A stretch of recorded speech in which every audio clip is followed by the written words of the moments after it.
It is very normal and absolutely okay if you are feeling frustrated and resentful or whatever more negative emotion being a caregiver, because caregiver burnout is such a real thing. And some of these pets require this intensive care and it can weigh on you. And so it is okay if you feel that frustration, that resentment towards your pet. You're not a bad pet owner if you feel that. So many feel that. And so it's like being mindful of where are you at with your quality of life in conjunction with your pet's quality of life. And if that bond is starting to break down, if you're feeling more resentful more often than not, then we may need to start considering those difficult decisions. Welcome to the Paws Effect Podcast. I'm your host, Dr Carra. Today's episode touches on one of the most tender and emotionally complex parts of sharing life with a pet. The journey through their golden years and the decisions we face at the end of this road. Before we get started, please don't forget to like, share, and subscribe to the podcast. It really helps us reach more pet owners who need this kind of support. Dr. Jenn is the compassionate founder of Sage Paws, a service dedicated to guiding pet owners through the complexities of their pet's golden years and end-of-life stages. With a focus on aging and end-of-life care, she offers personalized support to help pet parents make informed decisions, ensuring they cherish every moment with their beloved companions. Through in-home or virtual consultations, Dr. Jenn complements traditional veterinary care with addressing the emotional and practical aspects of pet aging, aiming to provide comfort and clarity during these challenging times. Dr. Jenn, welcome to the podcast. It's such a privilege to have you here. The topic we discuss is such a vulnerable, raw, tender time that they're going through. So I love having that ability to meet them virtually there where they can feel safe at home and hopefully safe enough to open up about whatever is coming up for them. Oh, that is incredible and so true. So some of the discussion I want to have today is obviously from the owner's perspective, because that's what you're doing. You're providing support for owners that need you at a time when they're really struggling or their pets are struggling. But I also want to ask how we as veterinarians can do things differently in terms of supporting our clients if you are based in a normal practice, how we could be doing it better and getting those kind of conversations right without offending or actually avoiding. I think that's probably what we find we're doing. And then ultimately, I also want to see whether we can cover today, if we have enough time, how you're dealing with very emotive stuff, how you protect yourself as a veterinarian and as a professional so that you don't burn out. Because I will talk from experience when we have that part of the discussion, but I think there are different coping strategies and some that do us as professionals a bit of a disservice. So I'd love to hear your take on that. But let's start off with, obviously, most of my listeners are pet owners, and unfortunately, one of the things we all have to face is that our pets age and they ultimately are going to die. Yeah. But before we go into that, the thing that I think we struggle with the most, and maybe I just want to get this part of the conversation covered early on, are the ones that die suddenly and unexpectedly. Because I can imagine, especially with the role that you play with your coaching in terms of anticipating a loss, looks very different to sudden loss and not expecting it. How do you find and how do you advise owners manage this? I think the biggest thing, because as you were talking, I was thinking about my own experiences with my pets, and the majority of them, we planned it. We made that decision ahead of time. We had that little bit of control. But there was one cat that I had as a child. His name was Smokey.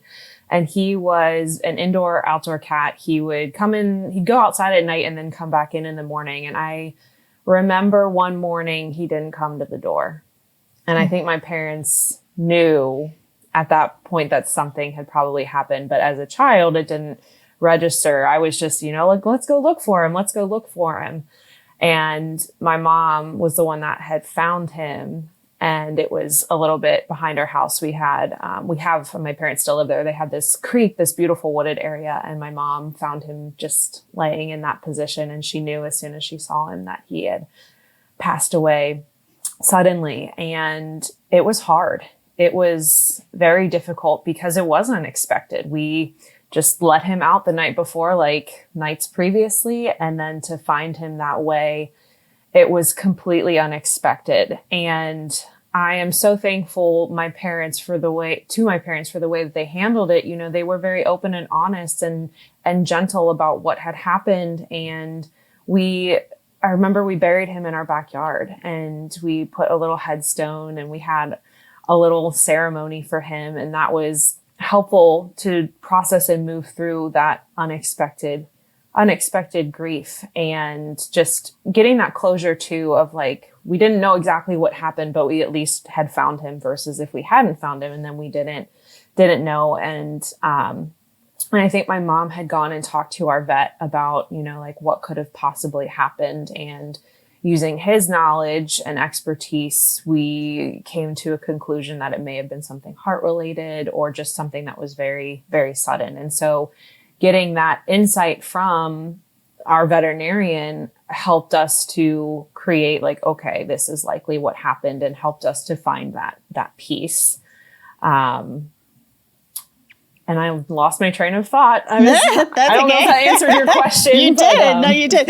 So my question was, and how do you support people, particularly when the event is unexpected? Because, I mean, particularly in emergency medicine, we often have people really angry, or we maybe don't communicate as well. So sort of how best support them when it's just sudden.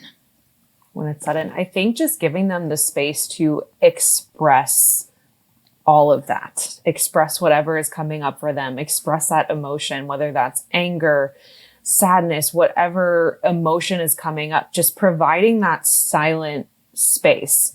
And it's not accepting necessarily if they are berating you or speaking unkindly. It's not accepting that. I think there needs to be boundaries if it creeps into that.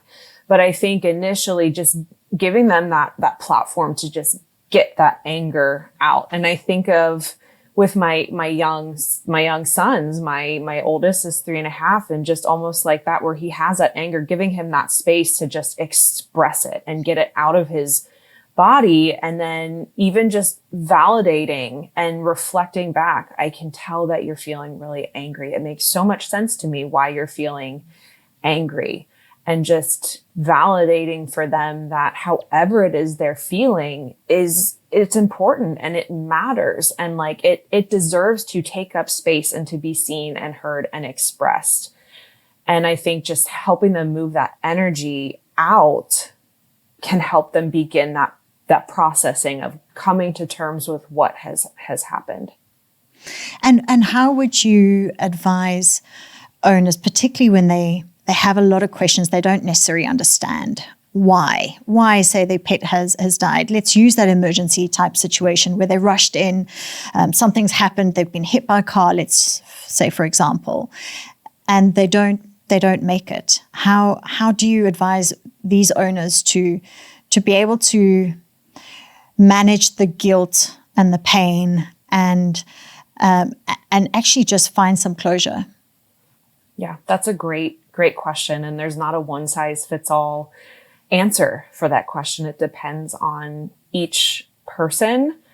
But I think just noticing what's coming up for you with curiosity and compassion, and even naming it. There's a phrase I heard, name it to tame it. I didn't come up with that. Somebody else said it, and I just thought it was absolutely brilliant. But naming it helps to kind of lessen that intensity. So saying something like, I feel guilty for whatever it is, and just word vomit whatever it is that you feel guilty for, getting all of that out onto paper or to a close friend that you trust, just getting all of that out, naming what it is that you're experiencing, I think helps to lessen that intensity and help you reclaim your power in a way, because those feelings, I think, can make you feel powerless. But when you start to name it, like, I'm feeling anxious, I'm feeling angry, I'm feeling devastated, it helps to lessen that. So naming it to tame it, feeling it to heal it, feel it to heal it, letting yourself feel whatever that emotion is. And if you're struggling with like, I have no idea how I'm feeling, just even going back to a very elementary of describing, like, I feel this heaviness in my stomach. I feel this tension in my shoulders. It's sharp, it's soft, it's moving, it's still. So just very basic. It feels hot, it feels cold. So just very basic ways of describing it. And then through practice, eventually being able to put more words to it, like, that feeling is anger. That's what anger feels like in my body. And just getting in touch with how things feel in your body, I think is a great way to start to process that unexpected loss, and just expressing it. Again, just getting it out. That grief, that emotion wants to move through your body, out of your body, to be expressed, and it will find a way to achieve that. And so it's like, how can I kind of take back that control of, like, what does that expression look like to me? Is that taking a walk in the woods? Is that writing? Is that screaming? Is that breaking something? Artwork, dance, whatever that is, just movement, moving that emotion. Hi there, pet parents. This is Dr. Carra, the Ultra Pet Vet. I'm excited to introduce Ultra Pet's premium recipe for miniature and small breeds. Ultra Pet's smaller kibble size combined with calcium and phosphorus helps keep their teeth in tip-top shape. We've added omega-3 to support their heart function while keeping your little ones strong and healthy. Ultra Pet has included chondroitin, glucosamine, and green lip mussel extract to help your dog's joints, and L-carnitine to manage weight. Prebiotics play a crucial role in maintaining a healthy digestive system by nourishing the good bacteria in your dog's gut. The best part? Ultra Pet offers a 100% money-back guarantee. Visit your local vet or pet store to make the switch now. And obviously, we talk about when the pet has passed away suddenly, especially when there are potentially children involved. Is it a good idea to keep them distracted? How honest should you be with them? Do you replace the pet? That's often the question we get as veterinarians, is like, I want to ease this particularly for the other family members. As parents, you kind of want to make the pain go away when there are other people involved. So what is your advice generally when you're advising people on replacing? Sorry, that's terrible. I know that a lot of people will never say that, quote unquote, very much. Yeah. Or finding comfort in taking on another pet. Mm-hmm. And I think navigating this with kids, it's hard enough as adults. And then you bring kids into the mix, and you're trying to work through your own process and feel your own feelings. And then, like, how do I hold space for my kids? And I always leave it up to the parents to decide whatever they feel is best, because they know their kids better than anybody. And I don't want to be one to, like, step on any toes.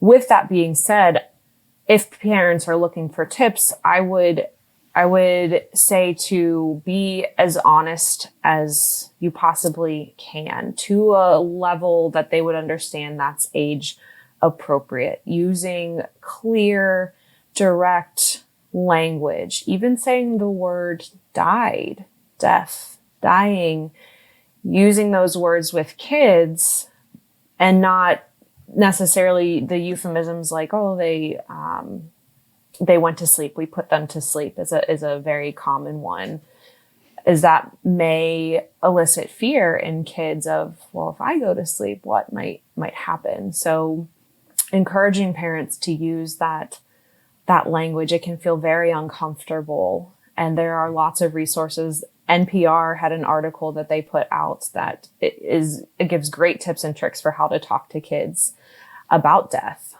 So that's one of the resources that I often give to clients. And there's a couple other profiles on Instagram that I follow that are kid centered. So I would encourage them to go to those. But using that clear, that honest, that transparent communication with their kids about what has happened. When I've been with families who have lost a pet and they've brought their children in, whether it was a euthanasia or after the fact, of just letting them even see the body too, and maybe describing them and prepping them for what they might expect to see beforehand. And even then letting them come in and pet their pet and see their pet and just sit there and process it in whatever way feels good for them for as much or as little as they want to stay. I was always open to having kids present for euthanasia, for afterwards, letting the parents kind of guide the process. But if they were open to it, have their kids present there. So you obviously deal with loss as part of your job as a veterinarian and as a coach that supports this. Sometimes that end of life advice may vary to when you have a young animal that has been diagnosed with something that might be harder for owners to accept because they're not old. You know, they haven't reached the end of what they would see as a normal life. How are you aiding or helping owners process this, and how do you advise them to know when it's the right time to make that final call? That's such a good question, and probably one of the most common questions I get, whether it is with a younger pet with that unexpected diagnosis and we're facing that decision way sooner than we thought we ever would, and also with older pets. How will I know when it's time? And as I've touched on before, it's a very personal decision with no one right, wrong, perfect moment in time in which to make that decision. And it depends on so many different factors. What is the disease process the pet is dealing with? Where is the family at with their different budgets? So their financial budget, their emotional budget, their physical budget, their time budget. So it goes deeper than even just finances. You know, what do they want that ending to look like? So it's their quality of life, but also the quality of death, that quality ending. What do they want that experience to look like? How do we want to experience this remaining time? What is most important, what to us and also to our pet? Almost like pre-planning that we do for ourselves of what do we want to accomplish? Is there a bucket list we want to make? Are there pictures we want to have done? Is there portraits we want to have done? Starting to think about those memorial keepsake items ahead of time, especially if it is something like getting professional pictures done that you can have after your pet has passed. And knowing, you know, there are some families that want every possible moment with their pet. And they know that that might mean a trip to the emergency clinic. Their pet might decline really rapidly. And that is okay to want that. They want every possible moment. They know that this may be the reality of we're saying goodbye in the emergency clinic. And that's okay. And then there are other families who are like, absolutely not. I do not want that emergency situation. I don't want my pet to experience even one bad day, knowing that the trade-off might be saying goodbye a little sooner than they feel prepared for. It may mean they give up a few weeks, days, maybe even months, but they want to have that peaceful, comfortable, no stress situation, and maybe even in the comfort of their home. So they may have to make that decision a little sooner than they feel ready for, even though you're never ready for it. I always say as ready as you'll ever be, or as prepared as you can be, is something new that I've been trying out, because sometimes we just never feel as ready as we'll ever be. But are we prepared for that? So are we as prepared as we want to be or can be? And in terms of the euthanasia process, is this something that you help and guide owners in terms of, in the way that you expressed, children need to know or can be present, for example? Is it important for you to communicate that it's not painful, that it's kind, that it will end suffering? Are these the sort of things that you take and guide owners with? Absolutely. Absolutely. And I think the fear of not knowing what to expect can just send your mind to a million different places. And so gently walking somebody through what my process would look like for a euthanasia appointment, and encouraging them to ask their veterinarian, or if it's a veterinarian coming to their home, whoever it might be, asking them, hey, can you walk me through your process? If that's something they feel they want to know, even if they've been through it before. I've had people that are like, I've been through it, but please walk me through your process. And I think in doing that, that can help eliminate that fear or lessen that fear, because in their mind, they've heard horror stories from other people, or they've read things on the internet, or maybe they had a bad previous experience. And so I was always open for walking through what my process would look like to give them an idea, and not to necessarily cover every possible thing that might happen, but just here are some of the most common things that we might see, and just to give them an idea of what to expect. And then if something comes up, I was right there with them to walk them through and to explain, this is what's happening. Your pet is not aware of what's going on. They're very, very comfortable. They're not in any kind of pain, discomfort, or distress, and just helping to hopefully ease their mind a little bit about what they might be seeing. Yeah. And I think, that the more we communicate, probably the easier that is. But obviously, as veterinarians, there's a reluctance to be communicating at a time where you don't know whether the owner wants to have that kind of information available, or whether they are, they're in their own zone in terms of their grieving process, that they, you don't want to interrupt that. So it's quite difficult to be, especially in a clinic environment. So the fact that you provide this and can facilitate that, you can say to the owner, ask these questions. This is what you may not anticipate that I'm going to inform you about before the event. Because a lot, for example, I'm going to use a silly example, but a lot of people don't know that they don't naturally close their eyes and are very distressed by this. And so, knowing that and expecting that and being informed ahead of time can make a big difference. Or even the last gasp, that kind of, they're still alive. They're not. So people anticipating those sort of things can make a big difference. There's a lot about the euthanasia process that I think we as veterinarians sometimes take for granted, because we are used to the process and we see it as a kind gesture. Owners, often are doing it potentially not knowing whether it's the right thing to do, and then having that additional sort of trauma around it sort of sets it up for a negative experience where it could be positive. Absolutely. Yeah. And when I am in the clinic too, because I still do shifts at clinics, if I have that appointment with that family, walking them through that, I always ask them, I say, have you ever been through this process before? And if they say, no, I have not, or even if they say, yes, I have, I will always ask, would you like me to walk you through my process? And not just jump into it, but to kind of get that permission and prepare them, like, this is where the conversation's going. And some people they do, and other people they don't. And I meet them right where they're at and honor and respect whatever decision it is. And sometimes if I don't explain the process, things come up, and kind of just am there to help explain that.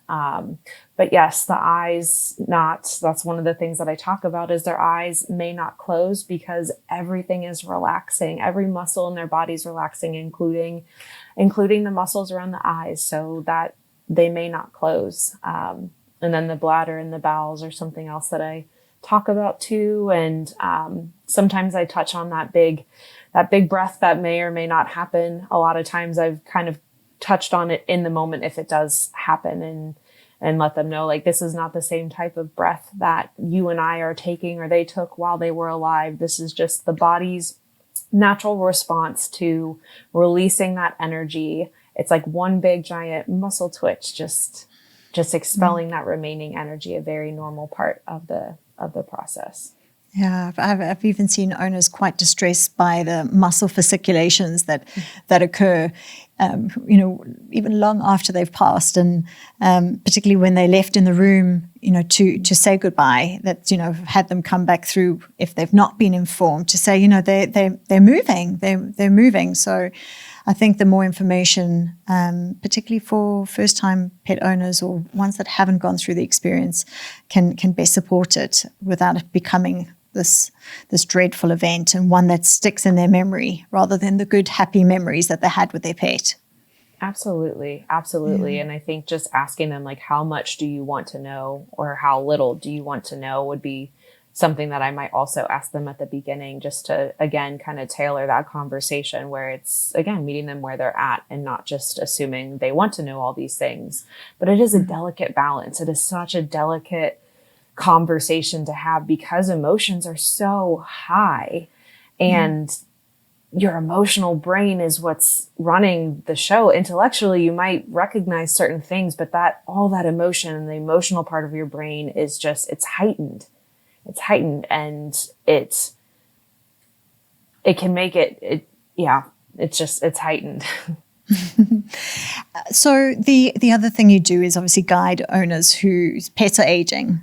So there are so many disease processes, and we are often very, very lucky if we can have our pets become old without a particular disease process being the reason why they ultimately pass away.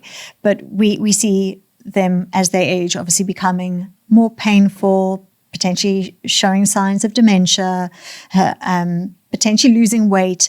What are some of the guidance that you give that really does indicate, and I know you say it's an individual choice as to the timing of it, but what are some of the things that, if these are the signs you're seeing, this is something that you now need to seriously take into consideration, because this is a quality of life issue that is going to require some intervention? Yeah. And I think the breathing is one of the big things. Anything heart related, anything breathing related, if they are having trouble breathing, that would be kind of that non-negotiable.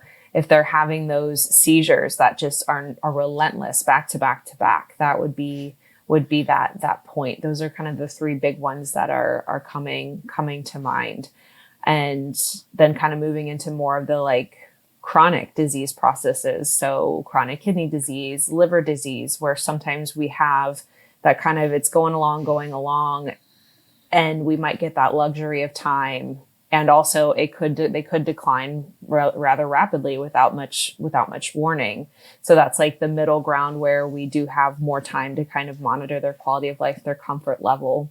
And then there are other disease processes like arthritis or the cognitive dysfunction, that dementia, where we have even more of that luxury of time. And it can be both a blessing and a curse, because they are very much like themselves mentally, but then there are other aspects of their quality of life that are impacted, where they may have to make that decision when their pet is still mentally with it, but they can't get up, or they're incredibly painful, or 90% of the time, maybe they don't know where they're at with that dementia that's set in.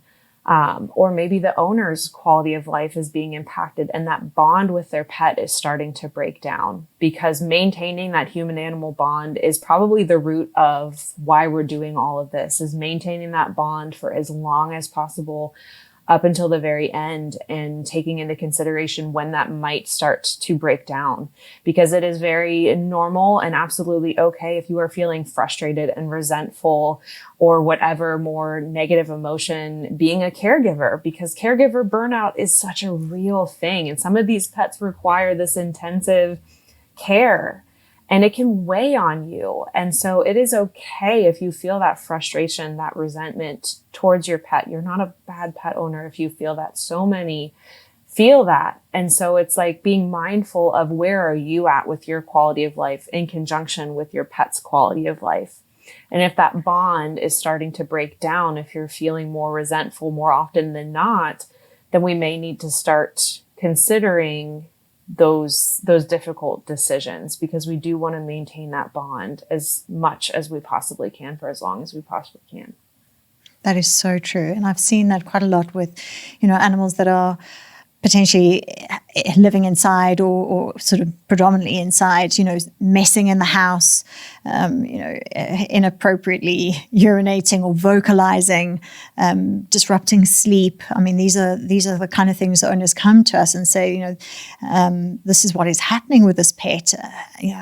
I'm hardly sleeping, or I'm spending my life cleaning up after this pet, or carrying them outside. So sometimes the kind of deterioration isn't necessarily, one thing. It could be subtle things that accumulate that can just make people's lives really, really difficult, particularly with the resources that I have available or their time. I mean, even down to some owners will go to extremes and it'll be syringe feeding and carrying and doing whatever they need to do, but it is really impacting them. And ultimately, if they stop doing that, it would impact their pets. Mm-hmm. Yeah. So in terms of this decision, we've obviously spoken through the euthanasia process and informing people and communicating and asking them what they want to know to best prepare them for the event. How do people manage afterwards? What are the kind of things that they can do to keep their pet's memory alive? That's a really, really good question. Very good question. And I think starting to think about those things before their pet passes, how do I want to memorialize them afterwards, and carrying that in to maintain that connection, because even though they're not physically here, we still maintain that love, that bond, that connection with them. And if that means leaving their beds out for as long as you feel is necessary, leaving their food bowls, their medicine, leaving their things where they are, you don't have to clean it up right away. You don't have to put those things away right away. You don't have to give away anything. You can leave all of those things out. You can still go through maybe that same routine. It might be modified because they're not physically there, but let's say you would go on a morning walk with your dog. Still go on that walk if that feels supportive to you. I think that's the biggest thing, is finding what feels most supportive to you. And if that means continuing on that walk by yourself, or maybe you carry their leash and their collar, or a lock of fur in your pocket, something physical while you're on that walk. You talk to them while you're on that walk. You create these different rituals and ceremonies potentially beforehand that you can carry over, or you start that after they're gone. And because I think a lot of people feel like they lose their sense of identity and their sense of purpose, and how do I navigate without my pet? And so finding those little supportive rituals that can help maintain that connection afterwards can be incredibly helpful and healing on that journey. I think that is great advice. Now, in terms of us as veterinarians, because I think we all try to do our best for our clients and particularly our aging patients. And there's sometimes a feeling where we may be trying to indicate to an owner, look, the time has come. And we have to be respectful in the fact that, as you've said, everybody's at a different point or experiences things in a different way, and we have to come from a point of non-judgment. But there often is this overriding sort of sense of, we've formed attachments with a lot of our patients, and, we see that they're potentially struggling, and we have now maybe, for example, got to the point where we cannot provide any more pain relief, but we can see they're in pain, or we can't support them any more nutritionally, and yet we can see that they are starving and becoming, really deteriorating in a way that we feel is impacting them. How do we get that message across in a kind, supportive way, rather than in a very cruel and hard and judgmental way? That is something that I'm still navigating and trying to figure out myself too, because it's so tricky. Like, how do we break the ice in a way? How do we bring that up without it feeling like we're making assumptions or, putting them on the defensive? Like, how do we kind of gently ease into that? And I think maybe just starting with that conversation about, how is their quality of life? How do you, what are you seeing at home? Have you done a quality of life scale? And even going through one together, there's multiple online, but finding a scale and asking them, would you be open to doing this scale together, walking through this together? And just trying to keep it as factual as possible. Like, what are you seeing? Or looking in the chart, I've noticed Fluffy was 28 pounds last month, and now we're down to 18 pounds. And using that as is a way to hopefully gently help the owner kind of wrap their mind around like, oh, I didn't realize that they lost that much weight, and trying to not induce guilt or shame. And it's just such a delicate conversation. But I think just opening the floor with like, have you been monitoring their quality of life? Or, we're on this many pain medications. I don't have any room to increase the dose, and we're still seeing these signs of pain, and just kind of stating those facts in a very like a gentle, soft tone. I think the tone of the voice is also very important with dealing or navigating those conversations. But they're tricky. I don't know that I have like a hard and fast figured it out by any means, but just taking each one and just coming from a place of like, especially if you've known this client for a long time, of you likely genuinely care for this person. You've built this relationship, and coming from that place of like, of love for your client and wanting the best for them, and just that compassion and that empathy, and speaking from the heart of like, I know how difficult this is for you. And just again, validating and acknowledging like, this is a hard thing to go through, and balancing it with, here are the things that I have noticed. Have you noticed this? What have you noticed? Definitely a tricky conversation for sure. No, but that's great advice. And then I do want to get your opinion. We, as professionals, often get the statement from people, oh, it must be so difficult to euthanize so many pets. And I'd like us to talk about that. And from my response generally is, it's actually harder for me as an individual, and I'm just going to speak for myself, to see that a pet has to be put to sleep, or it would be in their interest to be put to sleep, or to be euthanized. I need to use the right terminology. You've already told me that we need to be very clear about what we're doing, particularly in front of children. And the owner says no, or they don't want to, and this pet is now suffering. How do you advise us as veterinarians to manage that? Because it sits with you. Those are the patients you go home and you think about, you worry about. The euthanasia part, I think as veterinarians, a lot of us have accepted, is a very kind and humane and beautiful process.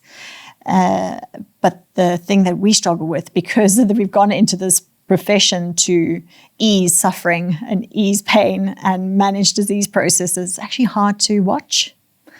So how do you advise, in terms of your colleagues, deal with that without burning out and becoming emotional wrecks? Again, another tricky situation to manage. And I think if you have someone in the area who does in-home end-of-life care, or who is certified as a in palliative hospice and palliative care, veterinary hospice and palliative care, the International Association of Animal Hospice and Palliative Care has a directory. So maybe pointing the owner to that, because a lot of them may have comfort kits at home for owners who are maybe not seeing their pet the way that a veterinarian is seeing their pet, and having that kit at home in those instances, if there's maybe respiratory distress or they seem really painful, something to help get them through that crisis stage for either a veterinarian to get there to euthanize, or to help them pass on their own, to if they die on their own.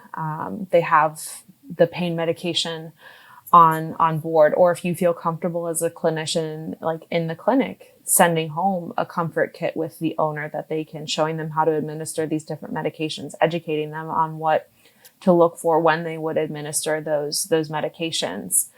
I think would be the biggest things that I would recommend. And when you obviously have got a good coping strategy, because this is something you deal with a lot, but how do you as an individual decompress and give yourself the time to essentially step out of what is a really difficult job supporting this. I mean, this being a veterinarian is tough. Being a veterinarian that dealing with pet loss and end stage disease is particularly tough. How do you cope as an individual? I think the biggest thing for me is with my business and the work that I do is being mindful of how many clients I'm taking on at one time, and just being really in tune with how am I feeling? Again, it's kind of like going through the grieving process of checking in with myself, checking in with my body. How am I feeling? Where am I at? Journaling has been a big help for me. Just taking 10 minutes where I write down whatever it is that I'm thinking or feeling, or after a session doing that with a client and just dispelling whatever I need to get out onto paper, and giving myself permission to feel it for a certain amount of time, and then choose to, okay, I'm going to move forward from this. I am choosing not to continue to hold on to this. I am releasing this energy. And sometimes that includes going to the gym and working out and moving my body, just like I was talking about with grief. Walking outside, getting outside in nature is huge for me. Just feeling the sun on my face and just like grounding. What are 5 things that I see? What do I smell? What do I hear? And just like really grounding myself. Using the Insight Timer app to do meditations, or just listen to a track that helps just realign my energy and just helps me to get rid of any kind of heavy energy that I might be feeling. And sometimes that's meditating, sometimes that's just falling asleep listening to music, but movement and that has been super helpful for me. That is really great advice, and I think we can all do with a bit more time to sit with it and to process in the way, and particularly with journaling. I think we've heard quite a few people say that has been such a useful tool for them in order for them to cope and process things when they need it the most. In terms of burnout as professionals, we're seeing quite a lot of vets going, I just don't want to be doing this anymore, whether it's the working hours, the work that we're doing is highly pressured. Are you noticing, have you ever, particularly in the work that you do, ever noticed that that's something that might have impacted you? Absolutely. I burnt out 3 times. I graduated in 2016, and I've experienced 3 different occasions of feeling burnt out. And it was so uncomfortable. It was not a fun place to be in. And the biggest thing that helped shift that for me was honestly starting my own business, where I could be in control of my schedule, of the hours that I was working, and coming to terms with, I'm just not meant to work in a 9-to-5 environment. And that's okay. That doesn't mean that there's anything wrong with me. My energy I'm not built for that. I have found something that works for me, doing work that I am incredibly passionate about doing. And I think for a long time, I struggled with feeling like I was less than as a veterinarian because I wasn't in clinical practice. And so kind of rewiring my brain and my mindset around that identity. It was such a deep part of my identity of being a veterinarian meant I was working in general practice. And so when I made the switch to doing a coaching role, I felt so insecure about it. I didn't want to tell other vets because I was afraid of being judged. And through doing a lot of inner work, of mindset work, I'm like, no, this does not make me any less than. I am still a veterinarian, even if I'm not working in that traditional role. I found my own niche. I found my own, little corner of veterinary medicine that just lights me up. So I think if you can find that, and it might not look like the traditional way of doing things. So I remember in school, it was either general practice, emergency, internship, specialty. Like this was not a thing. And then I think the pandemic shifted a lot for people, where they were like, what am I doing with my life? That was it for me. I'm just like, what's happening? I'm doing something I'm not passionate about. So finding that thing that I was passionate about helped me immensely. And again, just like not making it mean that I was less than as a person just because I'm doing something different. Like, how cool is that I can use my degree in this way? I totally agree. I think a lot of vets struggle with that whole identity of, if you're not in clinical practice, then you're not an official vet. But we're seeing the little niches occurring, and the ability to educate, inform, support has been wonderful, and it serves such a great purpose. And the work that you're doing is phenomenal. And I mean, for people who need it, they really, really need it. It makes such a difference to their lives. Loss is an awful thing, and when you don't know how to navigate it, or you don't want to navigate it on your own, it can be a very isolated or isolating feeling. So I think that the work that you're doing, particularly with your understanding of the euthanasia process, we're dealing with a renal patient, the progression of that disease, the questions owners can ask, even if you're not necessarily the one running the blood test, it's like this is explaining. I think a lot of the terminology that we use as veterinarians, particularly I know in my position now as doing this podcast, a lot of the conversations I have to assess the words and the terms that I'm using, because we're very used to learning in that way, and then we communicate in that way, and we see that form of communication is not resonating with our clients. They want to understand what that means. Don't use the fancy terms. Explain in basic terms, what does that mean to me, and what does that look like? So I think the work that you're doing is phenomenal. So thank you so much for talking about it. And if people want to get in contact with you, please tell us where they can reach out and how they can communicate with you. Yeah, thank you so much for having me. This work is near and dear to my heart. I felt like when I was in clinical practice, I just didn't have the time and space for this. And even when I was doing in-home end-of-life care, I often pictured leaving the house and the owner, just the floodgates opening of thoughts, questions, concerns, fears, all of it. And so I wanted to create that space that was just for them. And it's just been like, it's a tremendous gift. I had that space going through it with my own dog, and it's something that I love being able to pass on to other people. And so if you want to find me to learn more, I'm on Instagram. It's @_sage_paws. My website is sagepaws.com.